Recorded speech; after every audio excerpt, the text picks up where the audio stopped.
Bonjour à toutes et à tous, chers téléspectateurs de la chaîne Proximité Web TV. La réglementation sur le paiement des vacations aux enseignants du supérieur en République gabonaise, dont l'invité n'est que M. Georges.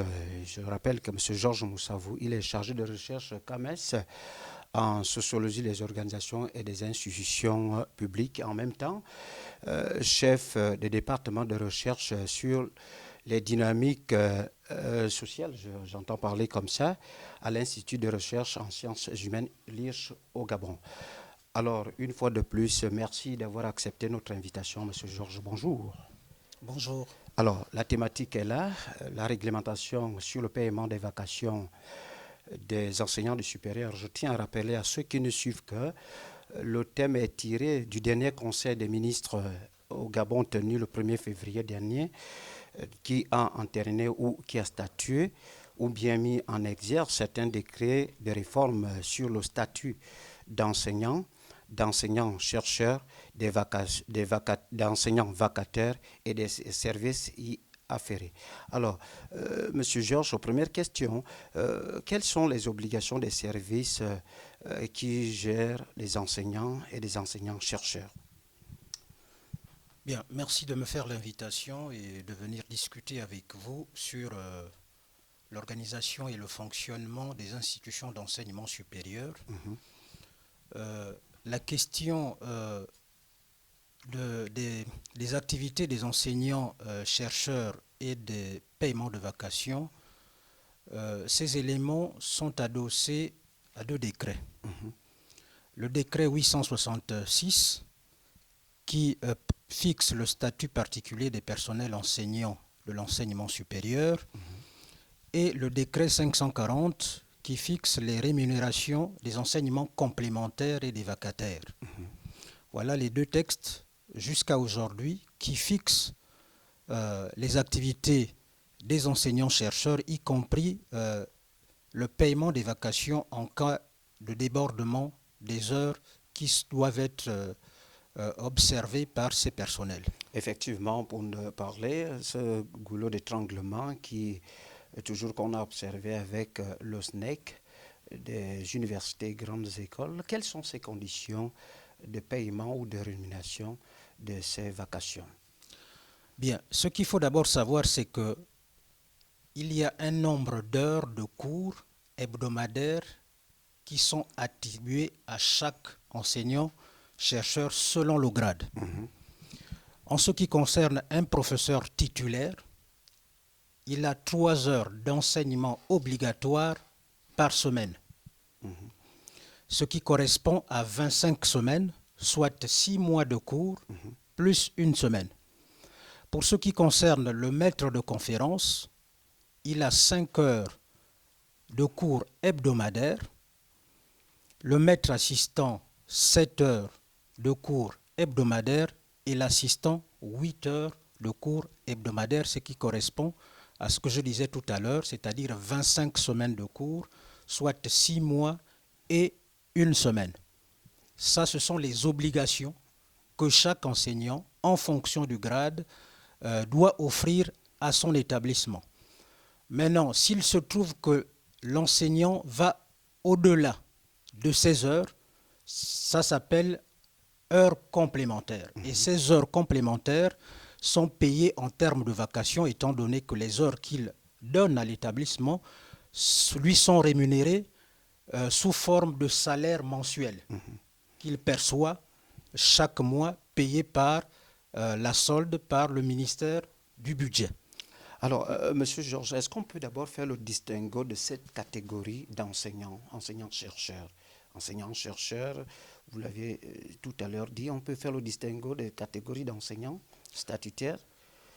Le distinguo qu'on peut faire, il y a des enseignants permanents, c'est-à-dire ceux qui ont été recrutés dans les établissements d'enseignement supérieur. Est-ce qu'ils perçoivent les mêmes vacations, le même paiement des vacations tel que l'enseignant, peut-être que ce que vous allez définir? Oui, il y a d'abord les enseignants permanents, donc ceux qui sont recrutés dans les établissements publics.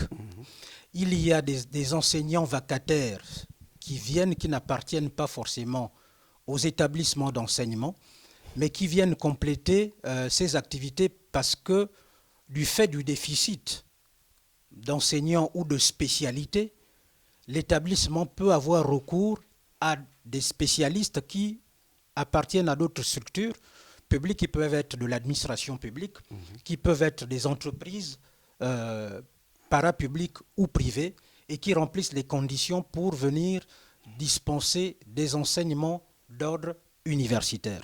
Ceux qui n'appartiennent pas à ces établissements, donc qui ne sont pas enseignants permanents, sont appelés vacataires ou enseignants vacataires. Et parmi ces personnels, il peut y avoir aussi des chercheurs, c'est-à-dire des personnels qui viennent des établissements de recherche, qui viennent dispenser les enseignements donc en fonction de leur spécialité. Ces chercheurs sont appelés chercheurs enseignants. Maintenant, s'agissant à proprement parler du montant de vacation, tout cela aussi est réglementé. Effectivement, ça fait partie du vif de notre débat. Voilà, c'est réglementé par le texte que je vous ai indiqué tout à l'heure, notamment le 540. Donc, vous avez pour un professeur titulaire, lorsqu'il va au-delà des heures dues, des heures qu'il doit offrir, c'est-à-dire les heures supplémentaires. Voilà, l'heure supplémentaire est de l'ordre de 13 000 francs CFA. S'agissant du maître de conférence, son heure est de l'ordre de 10 000 francs. Le maître assistant, son heure est de l'ordre de 8 500 et l'assistant, ça vaut 7 500 francs. Donc, vous prenez ce montant, vous le multipliez par le nombre d'heures qu'il aura consacré au-dessus ou en dehors des heures qu'il a offertes. C'est ce qu'il va percevoir comme vacation au cours de l'année ou d'un semestre. Et la vacation est mensuelle ou annuelle? Non, elle est normalement, ça devrait être payé immédiatement après que l'activité ait été donnée. Mais il peut se trouver que c'est des mois après que ces vacations sont payées parce que parfois les lanternes administratives, c'est lié aux subventions de l'État. Il peut aussi se trouver que sur la base de fonds propres, par exemple pour des établissements qui ont ouvert des filières pour donner des enseignements à des professionnels, c'est-à-dire qui reviennent soit de l'administration publique ou des entreprises publiques qui viennent suivre des enseignements mais qui payent leur formation, et ces paiements rentrent dans les fonds propres. Donc c'est à partir de ces fonds propres que les enseignants vacataires qui dispensent les cours dans ces filières-là sont rémunérés. Alors, le dernier conseil des ministres dirigé par le chef de l'État, Ali Bongo Ondimba, au 1er février du mois en cours, enfin, 1er février de l'année en cours, excusez-moi, certes, le décret n'a pas tout détaillé et c'est souvent le goût d'étranglement du SNEC, syndicat des enseignants, national des enseignants du supérieur. Est-ce qu'on peut peut-être espérer que le gouvernement a revu à la hausse le taux de ces vacations, peut-être? Bon, étant donné que le décret n'est pas encore publié, nous ne connaissons pas le contenu de ce décret. C'est lorsqu'il sera publié qu'on verra qu'est-ce qui a été organisé. Mais ce qu'il faut aussi savoir... Ça fait partie parfois les points du SNEC, souvent, des revendications, les points de revendication du SNEC. Oui, mais les points de revendication du SNEC sont liés au fait que les enseignements complémentaires sont donnés et les vacations peuvent être payées parfois 1 an après, voire 2 ans après. Il y en a qui oublient, il y a des enseignants ou des vacataires qui oublient même le nombre d'heures de vacations qu'il aura consacrées et ce que l'établissement lui doit. Il arrive ces moments-là. Donc, normalement, si les choses étaient faites de façon organisée, efficacement et rationnellement, après que l'enseignant vacataire, en tout cas après que les vacations ont été accomplies, il devait immédiatement percevoir ce qu'il a en contrepartie de ce qu'il a donné comme enseignement. Il devait pouvoir le percevoir dès qu'il a terminé l'activité. Comme cela se passe parfois au secondaire, lors des examens du baccalauréat, du BPC, voire même au CP. Oui, mais le secondaire, pour ce qui est des examens du bac et du BPC, vous allez vous rendre compte que c'est payé 1 an après. Ceux qui vont dans ces missions pour les examens n'ont pas forcément... ces frais-là, et ils ne les perçoivent parfois qu'une année après. Donc, si les choses étaient organisées de façon efficace, pour éviter parfois un taux, disons, une masse financière qui est suffisamment élevée du fait de cette accumulation. Et lorsque le paiement est retardé, parfois sur plusieurs mois, ça fait l'objet de revendications du SNEC, par exemple, notamment. Ouais.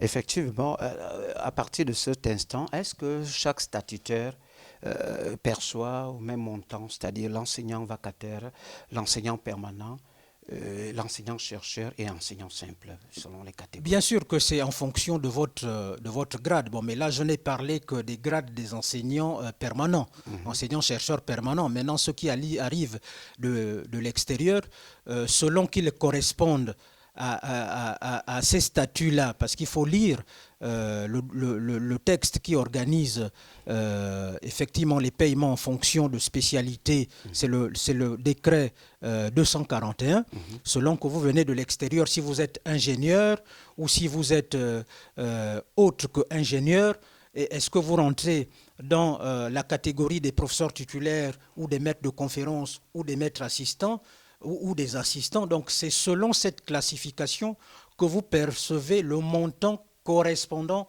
à l'heure d'enseignement que vous avez donnée. Donc le montant reste le même en fonction de votre catégorie. Alors, de spécialité, j'entends. Peut-être une dernière question, M. Georges. Oui. Le dernier Conseil de ministre a parlé de ces services compétents. Quel est ce service qui gère ces enseignants en matière de rémunération ou de paiement des vacations? Ben, ce sont les établissements d'enseignement, les universités, les instituts et grandes écoles qui gèrent, puisque ce sont ces établissements qui emploient ces vacataires, qui emploient également les enseignants permanents. Ce sont ces établissements qui savent qui a fait des heures complémentaires ou heures supplémentaires, qui n'a pas fait. Donc ce sont les établissements par le biais de leurs services financiers, sur la base des états qui sont déposés par les départements, parce qu'un enseignant vacataire ou même permanent qui fait des vacations, il remplit une fiche en fonction des heures qu'il a offertes, des heures d'enseignement qu'il a données. Il remplit une fiche qui est centralisée par le département. Le département fait les états qui les envoie ensuite certainement au décanat pour ce qui concerne la faculté et puis par la suite au rectorat. Pour ce qui concerne les établissements, les grandes écoles et les instituts de recherche, donc le département centralise et envoie par la suite à la direction générale qui, par le biais des services financiers, établit les états pour ensuite engager les paiements au trésor public. Alors, en attendant l'adoption au Parlement par les différents décrets pris au Conseil des ministres et la promulgation par le chef de l'État, entre vous, qu'est-ce que vous proposez au gouvernement pour qu'il y ait un peu plus de lisibilité sur le paiement ou l'attribution de ces vacations aux statutaires? Vous qui êtes statutaire aussi, M. Georges. Bien, ce qu'il faut retenir, c'est que tant qu'il n'y aura pas assez d'enseignants permanents et assez de spécialistes permanents, les établissements sont obligés de recourir non seulement à des heures complémentaires de la part des enseignants chercheurs permanents, mais y compris aussi des spécialistes qui appartiennent à d'autres institutions publiques ou privées.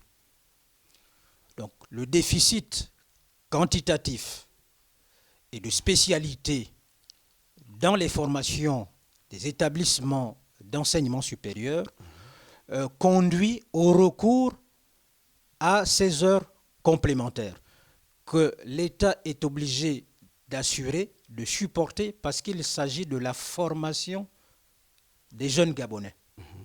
Donc, il n'y a pas autre réflexion à pouvoir mener sur cette question que d'envisager des recrutements selon qu'il y a de la disponibilité en termes de ressources humaines, c'est-à-dire aujourd'hui, par exemple, pour enseigner dans l'enseignement supérieur, pour être recruté dans les établissements d'enseignement supérieur, on vous dit qu'il faut avoir un doctorat, notamment pour ceux qui passent par les universités françaises, ou un PhD pour ceux qui suivent, qui ont fait leurs études, par exemple en Amérique du Nord ou dans les pays anglo-saxons. Donc c'est des diplômes équivalents, Canada, que ce soit le PhD, le doctorat, ce sont des diplômes équivalents à partir desquels vous êtes recruté dans les établissements d'enseignement supérieur. Donc selon la disponibilité de ces personnels, mais aussi les appels d'offres que le gouvernement veuille bien lancer pour pouvoir recruter les personnels, ça permettra certainement de réduire la masse salariale. Mais il y a certainement aussi d'autres propositions que personnellement, puisque j'étudie cette question, que je pourrais faire, mais non pas dans ce cadre-ci, mais d'abord dans un cadre autre, qui rentre un peu dans des propositions visant à organiser et à réorganiser le système d'enseignement supérieur et de recherche scientifique. Merci, Monsieur Georges Moussavou. Je rappelle qu'il est chargé de recherche CAMES en sciences des organisations des institutions publiques, en même temps chef du département de recherche sur les dynamiques sociales à l'Institut de recherche en sciences humaines, l'IRCH au Gabon. Merci de nous avoir suivis. À très bientôt sur un numéro de Politique publique.